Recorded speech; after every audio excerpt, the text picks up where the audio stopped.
In today's video, I'm going to show you how to completely remove Windows from a Linux dual boot system. Whether you're fully switching to Linux or just trying to reclaim disk space, by the end of this process, you'll have a clean, Linux-only system using your entire drive. I'm using Fedora for this tutorial, but the steps are the same across most Linux distributions like Ubuntu, Linux Mint, Arch, or CatchyOS, and this works if you're running either Windows 11 or Windows 10. Before we begin, make sure that you've backed up anything important from your Windows installation, as we'll be permanently deleting it. I also recommend backing up any important files from Linux, just in case something unexpected happens. To start, we need to download a bootable copy of GParted Live. I'll leave a link to download it in the description below. Once you're on the download page, scroll down to the GParted Live Stable Releases section and download the latest ISO file. You'll be redirected to SourceForge and the download will start automatically. I recommend using the bootable version of GParted instead of simply installing it inside Linux. The reason is that it's much easier and much safer to resize or move Linux partitions when they aren't currently in use. Since we're going to be deleting Windows and expanding our Linux partitions afterwards, using GParted Live makes the entire process much simpler. Once you've downloaded the GParted Live ISO, we need to copy it to a bootable USB drive. I'm going to use Ventoy because it's one of the easiest ways to boot ISO files. If you've never used Ventoy before, I've already made a complete tutorial showing you how to make a bootable Ventoy USB. I'll leave that video linked in both the description and the card above. Once your Ventoy USB is ready, simply drag and drop the GParted ISO onto the root of the USB drive. It's that simple, and we're ready to boot into it. Restart your computer, and before your system boots into grub, press your motherboard's boot menu key. This is commonly F12, F11, F9, or Escape depending on your computer. From the boot menu, use the arrow keys to highlight your Ventoy bootable USB, then press enter to select it. Once Ventoy loads, use the arrow keys to highlight the GParted Live ISO, then press enter to boot into it. Press enter to boot it in normal mode. When GParted loads, continue pressing enter to proceed with the default settings. After a few moments, you'll be booted into the GParted Live desktop. The first step in GParted is to make sure that you've selected the correct drive that contains your operating systems. Use the drop-down menu in the top right corner to choose your drive. In my case, I only have a single 512GB NVMe SSD installed, while the other option is my bootable USB, so I'll select the SSD. Now we need to identify which partitions belong to Windows. The large NTFS partition is the main Windows installation, and it may even be labeled Windows, which makes it easy to recognize. You may also see a couple of smaller Windows-related partitions. In my case, there's a 16MB Microsoft Reserve partition and a 1GB Windows Recovery partition. These are only used by Windows, so they can be safely deleted. However, one partition you must not delete is the EFI System Partition. It's usually formatted as FAT32 and is typically between 100MB and 1GB in size. Linux still relies on this partition to boot, and deleting it would make your system unbootable. The 223GB BTRF partition contains my Fedora installation, including my root file system, so we'll leave that alone. I also have a 2GB ext4 partition, which contains my Fedora boot files, so I also want to leave that as is. Once you've confirmed which partitions belong to Windows, right-click the large Windows partition and choose Delete. Next, right-click any Windows Recovery partitions and delete those as well.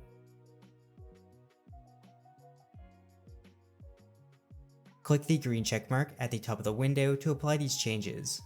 Depending on the size of your Windows installation, this process might take a few minutes. When it's finished, you'll have unallocated space where Windows used to be. At this point, Windows has been completely removed from the drive. Now we just need to decide what we'd like to do with the newly freed space. Most people will probably just want to add this free space to their existing Linux installation. Before resizing the partition, make sure the unallocated space is directly beside your Linux partition. If another partition is in the way, we'll need to move it first. Otherwise, you won't be able to expand your Linux partition into the freed space. As you can see in my case, the boot partition is between the unallocated space previously used by Windows and my Linux partition. If I try to extend the Linux partition, I can only increase it by 1 GB because that's the only unallocated space directly adjacent to it. To fix this, right-click the partition that's blocking the free space, and select Resize/Move. In the Resize and Move window, drag the entire partition block all the way to the left until the value for free space preceding is 0 MB. Then click the Resize/Move button and acknowledge the warning. Now we can extend the Linux partition. Right-click it and select Resize/Move. First, I'll drag the entire partition all the way to the left until free space preceding is 0 MB. Then I'll click the right edge of the partition and drag it all the way to the right until free space following is 0 MB. This adds all of the unallocated space from the deleted Windows partition to our Linux installation. Once you're happy with the new layout, click the Resize/Move button again and acknowledge the warning. Then click the green check mark to apply the changes. Depending on the amount of data on your Linux partition and the speed of your drive, this process could take anywhere from a few minutes to over an hour. In my case, it took about 20 minutes. Once the resize has completed, click Close. You can now see that my Fedora partition is now just under 500 GB, which means it's essentially using the entire 512 GB SSD. Now that we've removed the Windows partitions and expanded our Linux partition, we can now close GParted and reboot back into Linux. Click the exit icon on the desktop and choose Reboot. When prompted, remove your USB drive and allow the computer to boot normally. When grub appears, you may still notice a Windows Boot Manager entry. This is completely normal and we'll remove it later. Just boot back into your Linux distro.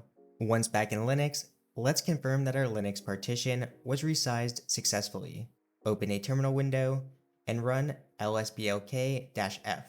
On my screen, you can see that my Linux BTRF partition on my NVMe SSD is now approximately 467 GB and is mounted as my root file system, confirming that my Linux installation is now essentially using the entire drive. Next, let's clean up any remaining Windows boot entries from your boot menu and your system's UEFI boot list. In the terminal, run sudo efibootmgr. This command displays all of your UEFI boot entries. In my case, there are several entries, but the one that we're interested in is Windows Boot Manager. Notice that it has the boot number 0000. To remove it, I'll run sudo efibootmgr -b